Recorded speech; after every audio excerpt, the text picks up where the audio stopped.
ఇప్పుడు అమెరికా చేస్తున్నటువంటి దాడుల గురించి ఇప్పుడు ఇరాన్ ఏమంటుందంటే, మేము చర్చలకైనా సిద్ధమే, యుద్ధానికైనా సిద్ధమే అని చెప్తోంది.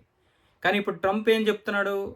వాళ్ళు ఎందుకు చర్చలకి సిద్ధమవుతున్నారు అంటే, ఆల్రెడీ మేము కొట్టడానికి సిద్ధమైపోయాం. అక్కడ అమెరికా సైనికులున్నారు. అమెరికా సైన్యం చూస్తోంది.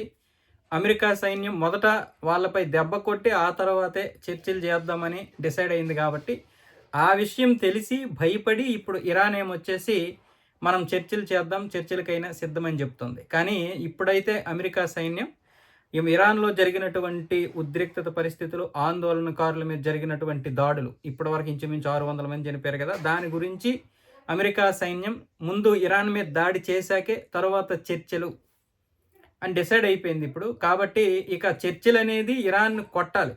ఇప్పటికే ఇరాన్ అలసిపోయింది. అమెరికా కొట్టినటువంటి దెబ్బలకి ఇరాన్ అలసిపోయింది.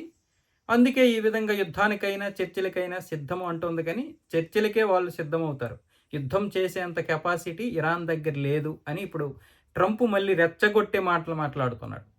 అంటే వీళ్ళు ఇంత జరిగింది ఒక దేశం అన్నప్పుడు వెంటనే లొంగిపోరు కదా! ఒక ప్రభుత్వం అన్నప్పుడు. ఎంతమంది ఆందోళనకారులు ఏం చేసినా సరే వాళ్ళని దారికి తెచ్చుకోవడానికే ప్రయత్నాలు చేస్తారు. చివరికి వాళ్ళు దారిలోకి రారు. ఇప్పుడు ఎలాగో వాళ్ళ వెనకాల అమెరికా ఉంది. కాబట్టి ఖచ్చితంగా మరిక వాళ్ళకి అవకాశం లేదు.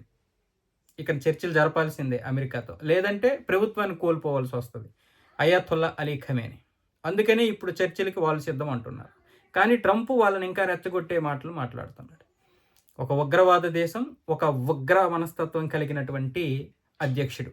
ఈ రెండింటి మధ్య ఇప్పుడు ఇరాన్, అమెరికా అనేది ఉగ్ర మనస్తత్వం కలిగి ఉంటే ఎలా ఉంటదో, లేకపోతే పిచ్చోడు చేతిలో రాయి ఉంటే ఎలా ఉంటదో అలా ఉంది ఇప్పుడు అమెరికా పరిస్థితి. ఇటువైపు ఏమొచ్చేసి ఉగ్రవాదం. ఉగ్రవాదుని విపరీతంగా పెంచి పోషించారు. ఈరోజు ఈ దేశ పరిస్థితి అలా తయారైంది. అందుకే ఏమన్నారంటే పెద్దలు, చెడపకరా చెడేవు, వినాశకాలే విపరీత బుద్ధి అన్నారు.